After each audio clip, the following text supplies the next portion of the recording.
Hello, welcome to Podcast First Play, episode 247. I'm one of your hosts, Carl, and as always, I'm joined by a man who wishes people would stop jumping on James Corden for stealing jokes. This could permanently damage his career, and we need to remember he's got a wife and 3 chins to support. It's only bloody Dan. Hello. Hello. How are thee? I'm very well. I'm C. I am. I'm all right. Tired. Been a long couple of days, but it's Wednesday, Dan. We're not caught up on Ahsoka, so we're gonna have a break. And I've only got one bit of news for you, and then I've got something I'm going to ask you. Obviously, you know the new iPhone is out and it's USB-C abled. Apparently, yep. I saw an article just before getting ready for this podcast where Apple are asking people not to use Android USB-C cables because it will overheat your iPhone. And they are promptingly urging people to purchase the official Apple USB-C cable. I don't believe that for a second. What I will point... How can a cable... It's a fault with the phone, not the cable, surely. Well, I think we briefly touched on it on the last podcast, but the top end iPhone 15, so like the Pro Max or whatever it is,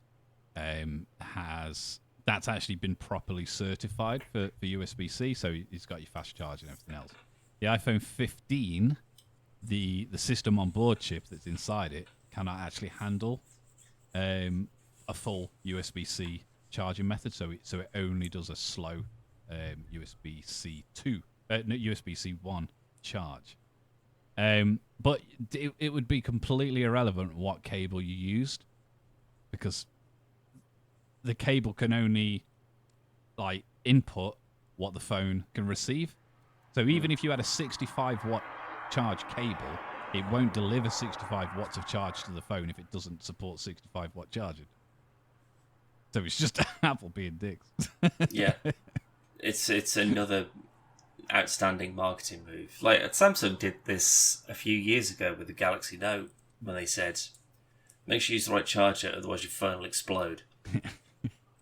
It's basically the same premise. Like, it just use our stuff. We have to comply with the law and try and make this more user friendly for everyone. But ignore that because your phone will explode if you don't do what we do.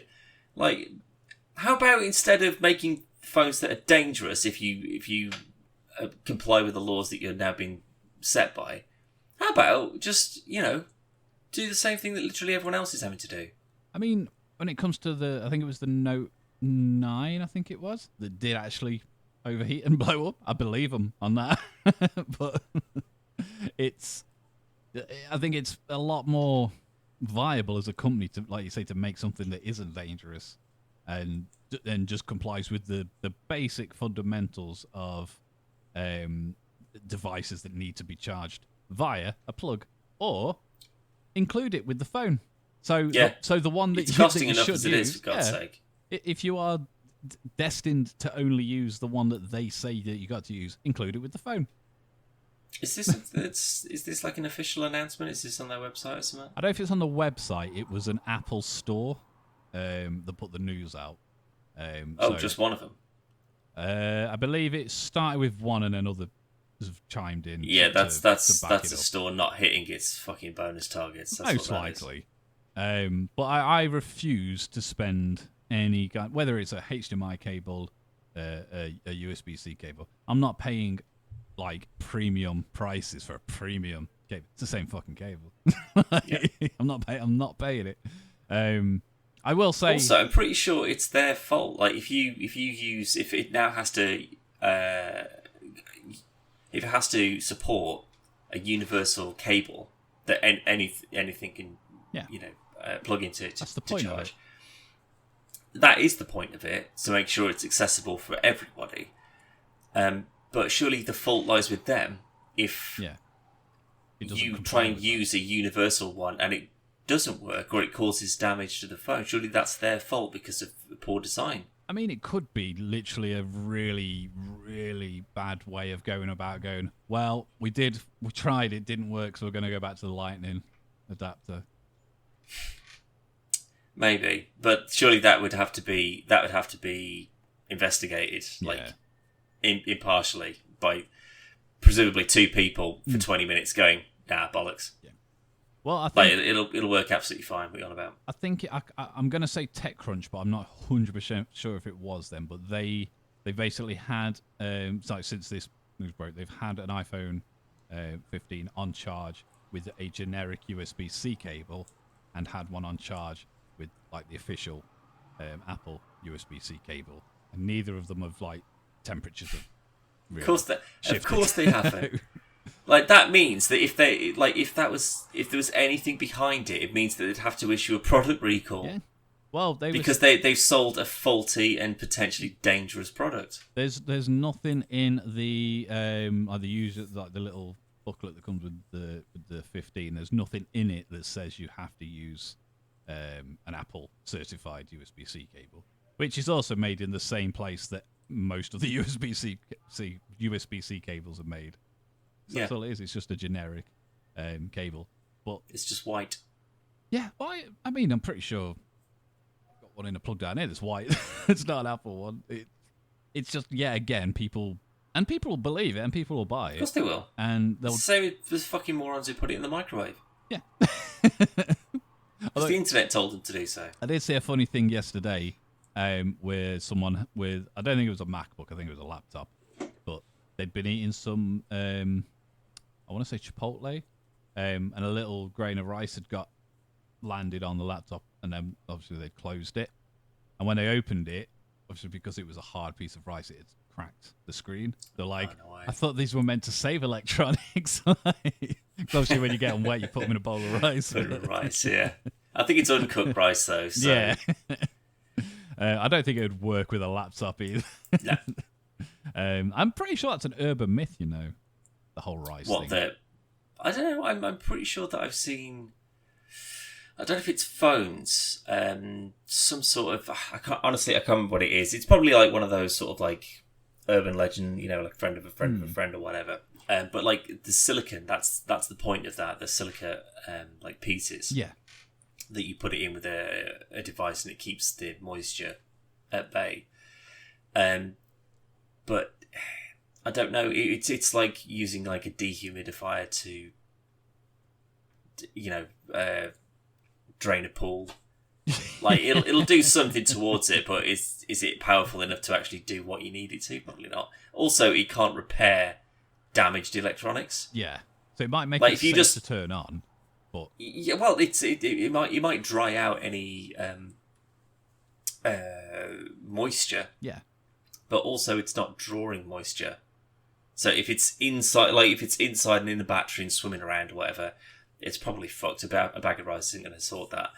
Unless none of the electronics were damaged, then it dries on its own. And it was going to work anyway, regardless of whether it's in there. Possibly. And that's the problem, though, because 90% of people, maybe even higher, and that's already a high percentage, but maybe higher, they've dropped the phone in the toilet or the bath or whatever. The first thing they're going to do is turn it on to see if it still works. And as soon as you've turned it on and it bridges that connection and the water's in it, it's fucked it more than it potentially would have been if you'd have just left it and banged it in some rice or whatever. I can say every time I've tried it, it's never worked. I've tried the rice thing a few times and it's never. Well, how many times have you dropped a phone in water? The last time was the Galaxy Note 3. Galaxy Note 3. Which, ironically, if it had fell horizontally, it wouldn't fit. But it went blop. And I did like a whole thing on Instagram because I stripped the phone apart, dried everything out, and then put it all back together. And it worked for about 4 days. And then it's like, bleh, and then never came back on ever again. That was the last time I did it. The first time it happened was like an old Siemens phone. Do you remember Siemens? Yeah. I had the very first phone that had MP3 capability. And the day I got it, I dropped it in the toilet. Outstanding. And I put it in rice in an airing cupboard. And it never worked. It's basically a desert. There's no way that moisture can escape from that. In Ridgely, that's as close to the Bahamas as you're ever going to get. I had some people down from somewhere fancy yesterday. and they're on about like cheese boards and stuff because there was like a little do thing before they came down. And I was saying like down here, if someone we would like assume a cheese board would be like Baby Bells and some like mini cheddars. That's a cheese board for us. Or knob cheese. I mean, we're not even that posh. Your knob cheese and your cheese strings, that's too good. Oh, really? My school, when I was younger, people used to have Baby Bells, and then they'd put the wax, like just kind of like at the top of like behind the radiator. So whoever was sat there and leant on it, it all stuck to the jumper. Oh, right. That was just a thing that we did. That'll throw it at the ceiling. You melt it enough, and then it hardens and sticks up there. Yeah. People at our school were more. They put Knives. Tipex on the inside of their sleeve and sniff it during class because it's getting high on the fumes or whatever. Why not? It's a safe crime. Nobody gets hurt. I mean, apart from your lungs, Yeah. but sure. That's all the news I've got though, Dan. Nothing crazy's happened. We can't talk about Ahsoka, but I made some notes of things to remind me to ask you about on the podcast. So I'm just going to start off with witch trials. You went to see Aunty Donna at the weekend, live in Manchester, and then the second that it finished, we haven't talked about this really either. No. But like, I'm assuming as soon as it finished, he just sent me a list of random things and said, "Remind me to talk about these on the podcast." So I did. Yeah, mainly for the fact that there was a lot of. There's a lot. I wish I'd filmed it, or I wish it was filmed. I'm hoping that maybe one of them they have recorded because there was. I wasn't sure how this sort of stage show would work. I wasn't sure if it would be like a sketch show. It would be like skit to skit to skit to skit. If it was just going to be like a comedy night, so they just sort of do jokes and silly songs or whatever. Just before you do, soldier on with it, should we explain to people who Aunty Donna are in case they don't know? I'd say go for it. Yeah, Yeah. little intro. Yeah. Obviously, it's a bit of they are, I'd say, a bit of a niche group. But I feel like if people are listening, if they like us, they'll love Aunty Donna because they like us. Sorry, we're not even in the same fucking but sport, let alone the same league. That's what I'm saying. Like, if people could muddle through this, then they'd be all on fucking board for that. Yeah. But are they Australian or New Zealand? I think Australian. Down that way, anyway. I think Broden might be from New Zealand, but I'm not sure. I think he's from. Warren, I'm sure he's from Perth. Yeah. But they're a comedy group that I believe started online and then has ventured to Netflix and then just got a lot bigger over time. They also have their own podcast, but mainly just so people don't think that Dan went to see his Aunty Donna. No, I don't have an Aunty Donna, but yeah, they're an absurdist comedy troupe. So there's three main performers, so Zach, Mark, and Broden, and then there's two other members, which are Sam and Tom, I want to say, who do sort of like writing and directing and things like that for them. But those other names could be wrong, so apologies if that's the case. But I was first introduced to Aunty Donna through one of the only YouTube channels that I can tolerate, to be fair. Like, to the extent of, like, I actually look forward to watching new content for them. Because, like, there's, like, channels that'll sort of, like, dip in and out of every now and then. Or, they do some good stuff and I'm not... But because they've expanded so much, they've got, like, 15 other seasons, like, about other series and shit like that I'm not super fussed about. But these guys, which is Mr. Sunday Movies, everything they do is just... It's great. Like, it's... For the most part, it's well researched. They're funny. They like it's what we'd aspire to be if we could be bothered. Yeah, they're a good version of us. Yeah, in essence, yeah. But they had, because they're from Australia as well, they had a couple of these Aunty Donnas on one of their shows, because they never have guests like sort of like talking about stuff or like playing games or whatever. And it was marrying up with Big Old House of Fun, which is that Netflix show that you just mentioned, that coming out on Netflix. So I was I was watching that video and I thought, oh, these guys are actually quite funny. And then there was a second video that was up with them talking about how they got that Netflix show and the kind of the weird sort of Hollywood stuff that they have to do. Because I'd seen it like show up on my featured page. It's like, oh, you might like this sort of. I was just like, what the fuck is that? Absolutely not. I thought it was just like maybe something like what's that Superstore. Something like that. It's just sort of like very bright, very kind of like open, sitcom-y kind of thing. And I was like, there's 15 of these out at the moment. I'm not particularly interested. But they were funny on this, so I thought, oh, fucking hell, maybe I should check this out. And within 20 minutes, I was just like, this is fucking incredible. So since that point, I've basically watched the majority of their all the content that they got on YouTube. Their podcasts, I used to listen at work to their podcast, but I had to stop because I was literally just crying, just laughing in the middle of the office. It's ridiculous. And they announced that they were doing a UK tour. And I went to get tickets, and they'd sold out almost immediately. But because they'd done so well, like they were just sort of like, fucking hell, we've sold out all of these dates. Like we're actually going to have a look at putting some more in. And they did like a couple of extra shows in like London and Manchester, I think. And I managed to snag a couple of tickets to go to that one, which is what we did on Sunday. 1:00 on a Sunday as well. Very good time to go to a comedy show, because not everyone is absolutely smashed it out of their fucking tree by that point. And they're like, they haven't been sort of like nervous all day or whatever, or they've already had another performance, so they're knackered or whatever. Like it felt like it was just like absolute peak of the day. Yeah. So there was a support act, which I wasn't expecting. I thought it was just going to be them. Again, I didn't know what the show was going to be, but I thought it was just going to be them. They had a support act called Elf. Shit, I've forgotten the name now. I thought that's what it was. Elf shit. I was like, wow, that's controversial. Bollocks. It's a British female comedian anyway. She was pretty funny. And I was like, oh, okay, well, maybe this is what this is going to be then. They've got like some sort of UK acts that are going to come in, lead up, and then they'll come on and do like and collaborate with them and stuff.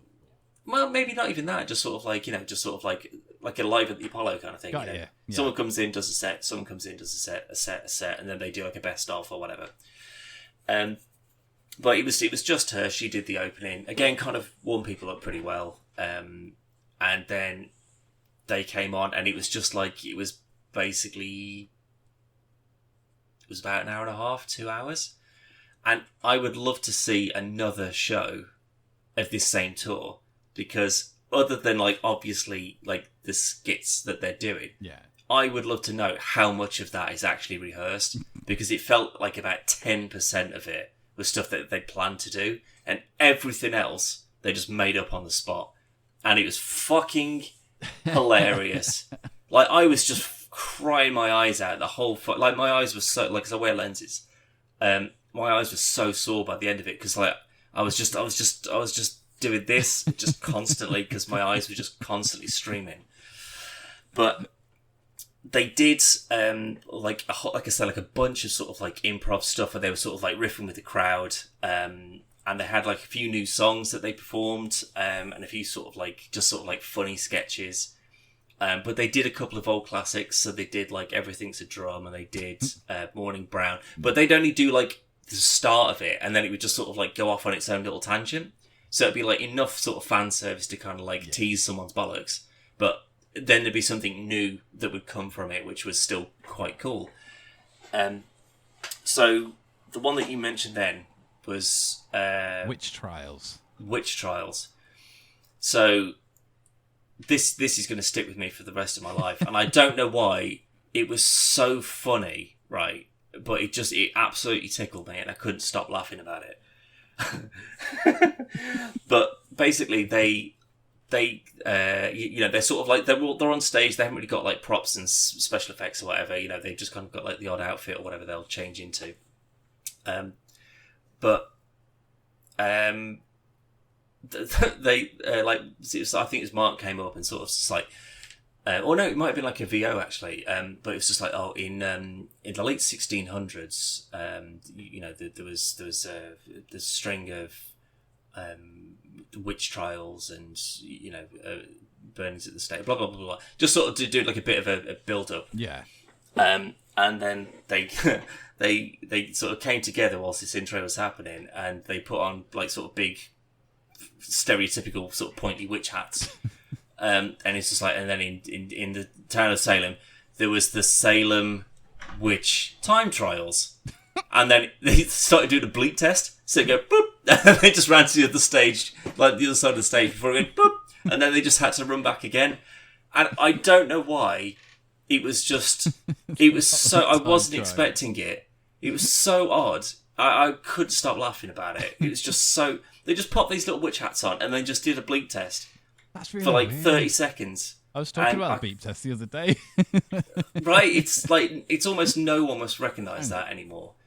But that absolutely fucking got me, that did. They did like a new song about a robot, about being like a robot motherfucker. And like, just being, just fucking people's mums. And then Broden went up to some person in the crowd, like, well, shouted at someone in the crowd and was just like, "You, what's your mother's name?" Like, as part of like the robot song, and they were like, "Oh, my mom's dead," and he went, and they went, "Oh no, I'm only joking. It's like Stephanie or whatever," and he went, "Oh fucking hell," and then like he came back, like then he finished like this robot song, and then he moved on to another sketch, and then like just like halfway through the next sketch, he was just like, "Well, you know, I'd love to go back and do the robot song, but someone absolutely threw me off my game by telling me that their mom was dead." So, like, he clearly had like this whole thing planned out. I just wasn't expecting that. Oh, and it was so good. But then they had a game of noughts and crosses, or the world championships of people who can't play noughts and crosses, like the worst noughts and crosses players in the world. And it lasted for about 10 minutes.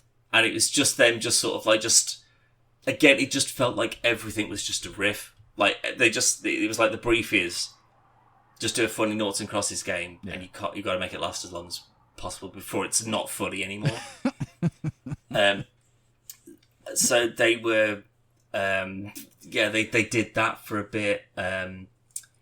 There was a sketch that started, and they just sort of like Broden and Zach were sort of like, they were just skipping around the stage, and Broden was like, "I'm the king of poo, I'm the king of poops," and Zach was like, "Oh, I'm just a little poo peasant. Oh, I've got a question, King Poo. Oh, I've got the knowledge of all the King Poos. Yes, what's your question, Peasant Poo?" And he's like, "Oh, can a poo fart?" And Broden's like, "Oh, well, what are we doing with our lives?" And they just stop this whole thing, and then like they just sort of like, "What are we doing? Like, we're supposed to be fucking professionals. We're talking about poo and stuff." And then Mark comes skipping on, and he's like, "I'm the poo princess," and they're like, "No, actually, we're not feeling it." He's like, "Oh, thank God." Fucking hell. So they sort of go off and have a bit of a sort of a muttered conversation, and they came back on. It's like, we've rethought it. We're going to cut the poo fart sketch. It's too you know, silly and funny.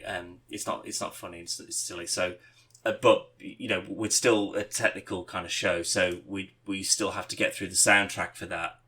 So apologies, and we'll just let it play. And they just stand on the stage, and it's just going.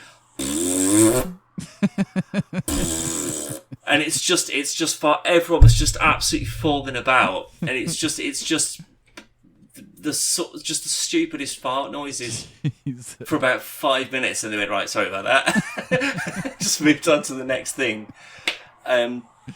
What else did I say? Well, you've ticked off Witch Trials, King Poop, Robot, Noughts and Crosses. You got the Pope. Oh yeah, Broden just got this hat. It was just this really shit. It's an emoji poo hat. What, like And from the on- film, or just in, Yeah, but just a like- poo just- in general? Just like a poo, like a curled poo, like a emoticon poo. But they'd spray painted one side of it white and like put gold trim on it, and he just put this out and he went, "I'm the Pope," and then they just started doing some Pope stuff, and then they turn it round and then he'd be like, "Oh, I'm the poop." Then Mark came on and read like a text message chain between like the show directors saying like, "Oh, we got this bit about the Pope. Can we get a Pope hat?" And she's like, "Oh, I don't know if we can get a Pope hat." And just read through this text message chain. She's like, "I've got this poo hat. And I can like spray paint it or something." And then he finished his conversation and then just walked off again. And it was just, oh man, everything they did was so fucking stupid. But I was just, everyone was just absolutely falling about. Like, because it's a theatre show as well, you know, it's not like going to the cinema where everyone's going to be half cut by the time the film starts. Yeah. Like, everyone was a nerd. Like, you could tell, like, we were literally, as we were driving in, we were just sort of like, they're going. Because you could just tell the sort of people that would be going to a show like that. And yeah, I did nearly buy a t-shirt, like a souvenir thing. It's very expensive, so I'm sort of, but I'm just sort of like, yeah, you know, when am I going to see them again? But the queue was massive, so I didn't fucking bother. But they had so when Broden had this poo Pope hat, and he went ding like that when he hit it, and everyone just went, oh, like, and then he did it again, and then he was like going like, ooh, woo, bonk, and then Mark came on like the thing, and he was just like can you just stop milking it? Like, we don't really want to do all this fan service stuff, right? They got it after the second one. They know what you're doing. They know what you're gonna do. Can we just fucking skip to the point, please? And then he went, "Oh, everything's a drum bum," and then it was the everything's a drum song for a bit. But they did like the Janual Family Fortunes thing. They did like the start. Fucking hilarious. It's so good, isn't it? Yeah. But they did that for a bit. It's not even just sort of like, oh my god, that was a funny joke. Like, everything they were doing was just it was they were fucking up and they were taking the piss out of each other, and it felt like half of it they were just sort of they were coming up with on the spot.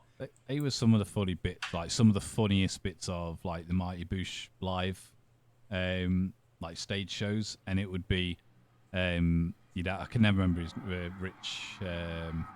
Fuller. Yeah, he'd be like quite close to Noel Fielding, and he'd be like doing like a spiel or something, and then when it came to Noel Fielding's slide, it'd just be like, he just spat all over me.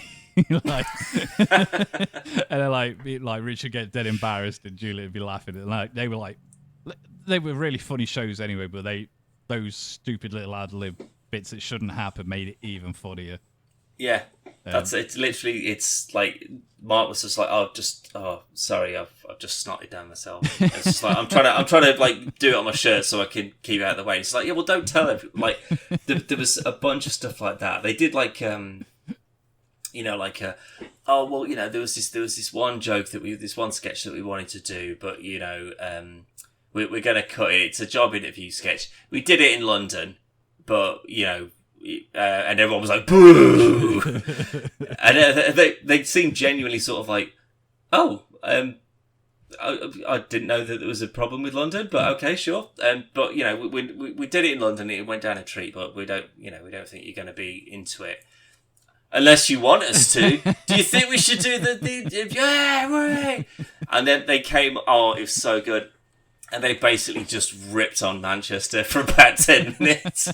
They're just like, oh, well, oh, come in, sit down. Oh, well, where are you from? Manchester. Oh, right, okay. I thought they were all big fucking stupid cunts in Manchester. Like, it was just, like, because clearly, do it in London, play to the London crowd. So presumably they did the same thing in London, and they go, oh, well, we're doing this one in the north, whatever, yeah. And it was so good. Like, there wasn't a single stupid joke or like they even did they did a Pud song, but it was a parody of I Kissed a Girl, but I liked it, the Katy Perry thing. But I did wonder why Katy Perry was on the list. Yeah, but there was they brought these sort of like lyrics down underneath this cat's face. Which was like in the centre of the stage, like the back of the stage. So they like pulled the thing down, and they did there's bits of it that just keep creeping back into my head. But they did this thing where like they kept resetting because they were talking about like this World Noughts and Crosses Championship or whatever, but they fucked up the intro, so Zach walked back off again, and then they reset the whole thing about 8 times just because like they play the sting like to get the music going, but then let's just do that again, and they just kept on just restarting it again and again, and every time they did it, it's just stupider and not as funny, which makes it even more funny. Yeah. But then they pulled they did this. I ate a Pud and I liked it in my tummy, but I don't know what it was. But then they pulled the lyrics down and everyone sort of sang along. And then they brought Cowdoy out. And then it was like it was just sort of, they were just doing like a bit of a sort of a jokey sort of sketch or conversation or whatever it was. And then there was just sort of a bit of a lull, and then just Broden just went, and that's the end. Lights just went out. It was so good. You knew it was going to be a good show when, like, you got there. You sent me a photo of the stage, and they had that QR code, and a text and said like you should scan it and see like where it takes you. It was just like fuck you or whatever. It was like, it was just a screenshot that someone had done on like a MacBook or something like that that just said fuck you, FUK, you, just like in paint or some like equivalent of that. It was just so stupid. It was hilarious, so clever. Honestly, it just because it proper took you in, and you just sort of like, oh, this is already good. This. But yeah, that was. Now I'm hoping that they do, like, if this whole tour goes well, and then they come back and do another tour. I'm without a doubt going to get tickets to go and see that as well. But what it makes me think is, so like I remember seeing an interview or something where it said that Big Old House of Fun, like the reason that they did that is because there was like a bunch of like off cuts of like sketches and jokes and things like that they didn't do or didn't have time or the budget to do. So it was like a culmination of like years and years worth of work, and then this was just sort of like, because it's not even like, if you go and watch all of their like YouTube stuff, there's no crossover, not that I've seen. I mean, there's like the school nurse and stuff like that. Like that's a YouTube short that they've done. Yeah. But then they just build on it, and they've done like a roll call thing in the school, but then they've changed it to like a housemate interview thing, where it's like just a funny cavalcade of characters. So it looks like they're trying to keep it quite sort of like fresh and original. So I'm hoping that if they do this tour, if they've got like offcuts and stuff like that they want to use, and then maybe we can get a second season out of that. Well, I don't know about a second season, but they've got there's another show that they've got. They've got the coffee shop thing, which I've been looking for and I cannot find it anywhere. I think on it's UK on TV. Like Peacock or something like that in America, like some channel we haven't got, and it doesn't seem to be on like Amazon Prime or Netflix or whatever. But there was a sketch I saw and they uploaded. I want to say yesterday or Sunday, and it's I don't know if it was a new or old one. It looked reasonably new because of the like quality of the filming, but where Mark's trying to show them a video. Yeah, that is a new one. Yeah, and that was the stupidest but most funniest thing I'd seen like all day. It was ridiculous. Yeah. It's a nothing video, It's just very funny. Like even down to like splitting the hot dog. Like, Why in three pieces? like, I just want to eat the hot dog. I'm sorry. Did I just grab your dick? Yeah. Yeah, like the fact that Yeah, you go did. back to that as well. He's putting the blanket on. Yeah. It was so fucking funny. But there's, as much as I love Aunty Donna, I equally understand why some people don't get it. It's not. Yeah, It's I a think not it's for not- everyone comedy. It's not formulaic. No. It's not like it's sort of like a set-up punchline. It's more. It's not even just sort of like they're saying a funny thing or doing a funny thing. It's just whatever they're doing or saying or describing or whatever is just silly and stupid and a lot of the time childish. But it just still kind of works. Like a lot of their podcasts and stuff like that, it's all like improv and they're like coming up with characters and stuff like that on the spot. And like some of their funniest stuff is just coming from a character that they've made up on the spot and just they pushed it to their absolute. Like, I think Ricky Gervais does that a lot of times. Like I've seen like interviews with his sort of like people who've worked with him and his friends and stuff like that. That he might do a thing that's funny, but then he'll do it again and again and again and again and again until it absolutely infuriates you. And then when you snap and you're like, "Oh, fuck off!" That's what he's after. Yeah. Like he's after that breaking point. And they got that similar kind of like, "Oh, we'll just do a stupid character that everybody hates, and we'll just keep doing it until it turns into being funny because of how shit it is or whatever." Well, it's like Swimmy Boy. Like it's the most annoying. It's so gross. Yeah, And, I don't like it, but it's always funny. but that's the thing. It's because of how milked it is now as well. I think Like that's what makes it funny. with that though, it's like it could be part of the skit, but it does seem that like Broden like genuinely doesn't like it, and I don't know if that's what makes it a lot funnier as well. And there was one I can't remember. I can't remember what he called it, but he said he was something else. And Broden was like, "I thought you were. You've literally just said you were silly boy," and he was just like, "I forgot." It's just like I don't even know why it's funny. Like, Yeah. but they're just. I mean, back in the day, it would have been like this was the Mighty Boosh to an extent, where it's a little bit more surreal comedy, and you go, you might like it. It's a little bit weird. It's a little bit zany, but compared to Aunty Donna, the Mighty Boosh is very heavily scripted. Yeah, for sure.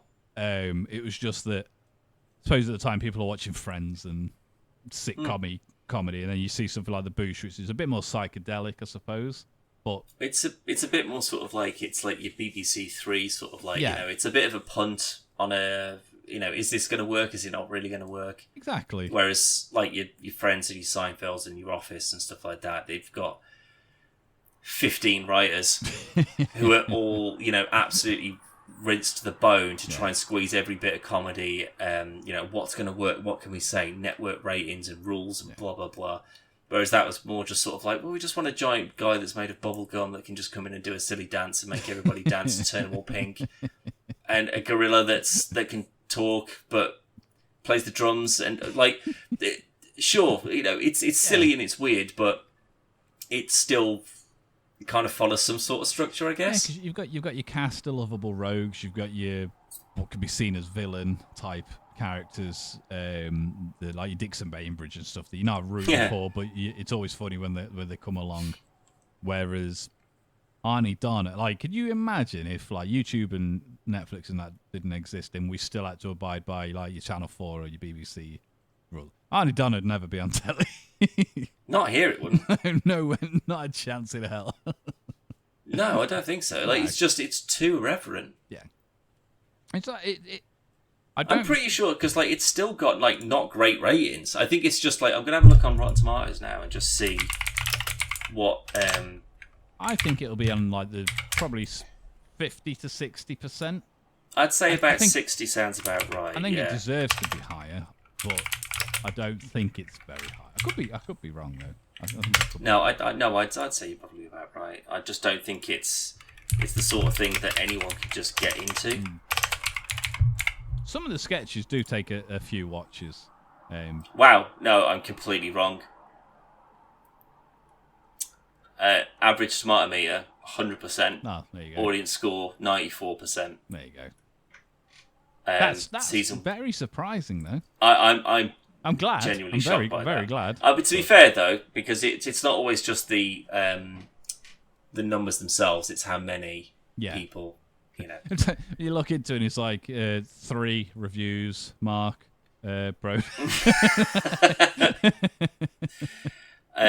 It's 6 reviews, so like critic reviews, whatever, and then fewer than 50 ratings, which means that there's not very many people that have watched it, but the ones that have love it. Yeah, which seems about right. Also, that's a terrible review. Aussie sketch troupe uses sexual humour, cartoonish violence. That's it. I mean, that's also like, except for the Australian bit, that's most shows. So, like, what would they say about The Boys? Yeah. It uses bloody comic book superpowers and sexual and it's violence. too violent. Too violent. They keep saying cunt and it's inappropriate. I'm pretty sure he's Australian as well, not from England. Yeah. I remember we had a negative comment on a video years and years and years and years and years ago, and they called us Australians. Did they? I can't really put any stock in anyone who comments on a thing and then gets intrinsic information wrong. Yeah, I mean, like, it was. I remember the video. It was the Supergirl pilot video. Oh yeah, yeah. And yeah, they commented and just saying like they didn't agree with what we were saying, and then called us Australians. I was like, well, you can't have listened to very much of us if you think we're Australian. No, I mean, also, you don't agree with us, fine, fill your boots. We're not too fussed about that. Say that we're from a different continent, well, no. I can't really put much stock in your opinion if you can't even get the basics right. No geography. So, yeah. I'd understand if they called us, like, Londoners or something. Oh, you idiot, limey bitches, or whatever. Yeah, something stupid like that. But fine, yep. It's not even close to Australia. No. Anyway, but no, I'm very glad you enjoyed it, though. And yeah, I mean, it's your own fault that you weren't there, to be honest. It is. Because I did. I remember I was sat on the toilet at work when I got a notification saying that there was extra dates added, and I contacted you and I was like, I'm gonna buy them now, and I need you to tell me if you can come or if you want to go or whatever, and you didn't come back to me in time. Yeah. And I mean, in time, I mean, it was like 10 minutes. Because I was like, I'm not risking it wasn't losing like a day. this again. No. Like, it wasn't a huge venue. It's like a couple of thousand people. And there was like 3 rows in front of us that were all empty. Which was great, by the way. Just like having so much sort of like extra space around was so good. I'm sure that they did take a picture at the end of the show. I'll have to have a look on their Instagram or something and see if it's on there. I'll point out, roughly speaking, where we were, because you absolutely won't be able to see us.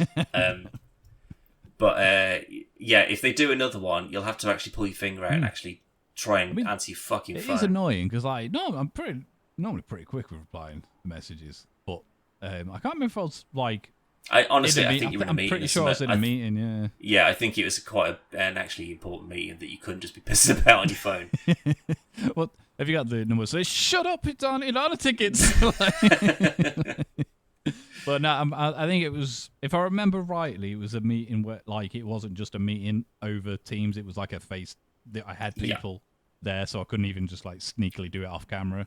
But again, it's just one of those things, and I'd have felt worse. It was shit that I couldn't go, but I'd have felt worse if you had missed out on tickets because you waited for me to answer. That I'd have felt really fucking bad for that. So at least one of us should go. Yeah, well, I mean, the first time I'd missed the window. They were snapped up too quickly. But it makes me think that if they do decide to do another tour, they'll go, shit, well, this is how many tickets we actually sold for the last one, so we'll try and plan that many dates or this venue or whatever. So I remember there should be options there. Seeing an interview with them, excuse me, where it was like, because of COVID, they had planned to come over to England and other places as well, and obviously COVID happened. But I think this is the first time they have come over to do a big show. They played the Fringe a few times, I think, but in terms of like an actual tour, I know they've done a few in Australia. Yeah, but yeah, I think this is probably the first time. It's a shame, but it's a sign of a sign of things to come. They're only getting bigger, and yeah, I'd say so. I don't know how they are a comedy like team that longevity will be completely dependent on. That's a really good point. Like, are they gonna like? How do you get to a point where that sort of humor isn't funny anymore? Because it could go the other way, and where it could just get old. I know they've been around a long time, and they haven't yet got like old and not funny. Maybe, but I mean, it's kind of like a new sort of flavour of like Monty Python. You know, it's just sort of it's all sort of like odd, silly sketch things. Like they Monty Python, what they're doing that in the 70s, 70s, 80s. Yeah, I'd say that some of them were about that age. So I mean, if you looked at alternative options to Monty Python about that sort of time, I couldn't name you one. Certainly not that's lasted the test of time. Like sort of like odd, funny sketch, like silly songs and people dressing up in drag and doing whatever. In that era as well, though, you did have like your traditional comedy, and I suppose the more not surreal is definitely not the right word, but you're looking at like Benny Hill and that kind of shit that I've never found particularly funny personally. Sort of like just sketch show. Yeah, but well, like your two Ronnies, I guess. Then where it's just sort of like it's just funny jokes. Yeah, Morecambe and Wise, that kind of stuff. Two Ronnies, Morecambe and Wise. That kind of comedy was your more normal comedy of that time period. Benny Hill and that was a bit more of your edgy, naughty comedy, and then Monty Python was just your what the fuck is this? Like, absolute silly on crack bastards. Yeah, but it's stuff that's completely stood the test of time, and I don't think it will ever like Life of Brian and like Holy Grail and stuff. I don't think it will ever not be funny and be considered like genuine classic comedy. And at the moment, I don't think you've got anything in that category other than Aunty Donna. In the mainstream, at least. Anyway, there 100% will be, but in terms of what I'm aware of, not really. I can't think of anything personally. Again, it's like a lot of it would be sort of like YouTube based, though, wouldn't it? Like, with just anyone can go on and just do some silly improv or whatever and just record it and stick it up on YouTube. You're going to find something similar in there, but as in they've got a show, they can do because like I say, like a lot of it's just sort of like just general sort of sitcom-y stuff. Yeah. Like it's still following some sort of structure. It's not just random, but not just random for the sake of being random. Like there's still a thought process behind it. It's been written and it's been planned. And it's thought about, but it feels very odd and stupid. Yeah. Aunty Donna seems like the writing room is just they throw some chewing gum at a wall of words and it'll land on poo, and I'll go, yep, go with that. Let's do 6 seasons of jokes on poo, shall we? So I'm just gonna get their wiki up here just to see if it comes up with like some, if they're inspired by or they're, they're similar to blah blah blah. Yeah. Aunty Donna's an Australian surrealist comedy group formed in Melbourne. Blah blah blah blah blah. Max, not Tom. So, Thomas Zaharia. Yeah. So there is a Tom, but there's also a Max as well. So apologies. Studio album, Netflix series, blah blah blah. Members of the group have cited Monty Python, Sean McAuliffe, Mr. Show with Bob and David. Don't know who that is. Bob Odenkirk and David Cross. He sounds familiar. Tobias. There you go. And the Mighty Boosh as influences. There you go. That's quite apparent, though. Yeah. Blah blah blah blah blah. Melbourne Comedy Festival. Blah blah blah. The second live show, Aunty Donna and the Fax Machine Shop. won Best of Live Show, debuted internationally at Sketchfest and Edinburgh Fringe. Christmas Pud, Magical Dead Cat Tour.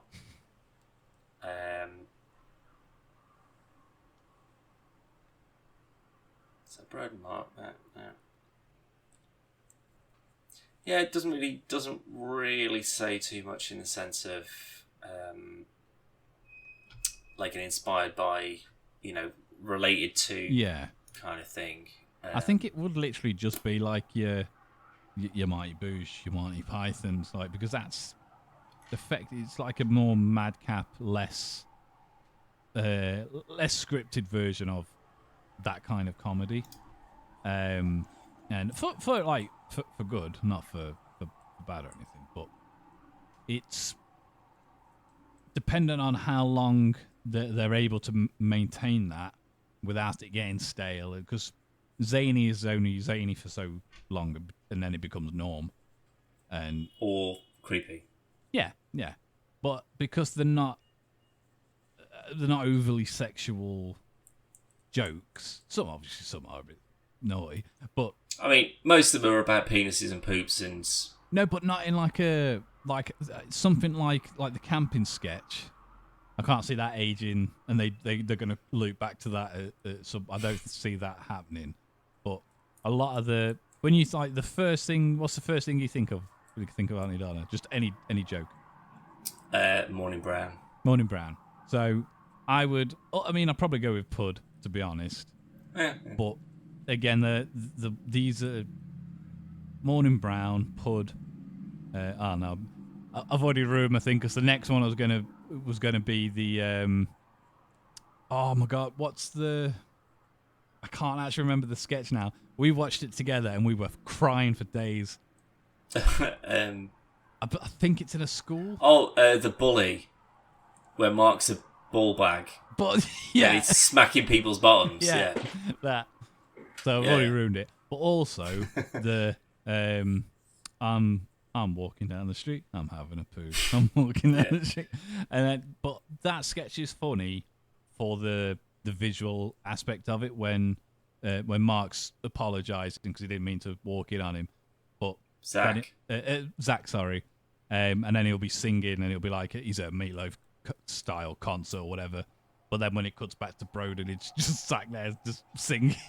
yeah. And that was a really funny sketch. But there's not many of them that I think of automatically where I'll go, it's like a joke that's not going to age very well. Whereas a lot of even some Monty Python things, like, they're still funny, but they haven't aged as well as some other comedy things have. But again, that's comedy in general. There are things that we'll find funny now that in 10 years' time will be frowned upon, or it's just not funny anymore. And I think because of how zany and just wildly out there Aunty Donna is, I think they do stand a good chance of kind of beating that longevity scale. Like, sort of like slapstick and like Mr. Bean, where it's just sort of like it's fairly innocuous, fairly harmless. They translate quite well, like generationally. Like you could show your kids this, age appropriate, obviously. There's a Mr. Bean cartoon, isn't there, for kids? Yeah, exactly. Because it's a guy just getting into funny situations. He doesn't have to say anything. It doesn't apply to any specific language or any specific culture. It's just a silly thing happening to a silly man. Yeah, and that's basically what it is. Other than the language thing, like I think even sort of like cultural references.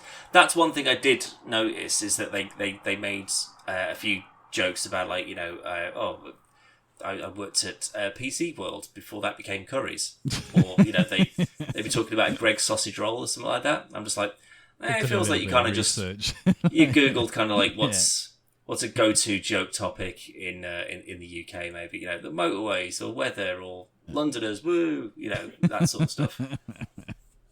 But I suppose that's also kind of playing to your audience a little bit, and I mean if they'd have done that, but they'd have said whatever the Australian version of PC World is whatever the Australian version of Greg's is. No one would have understood the.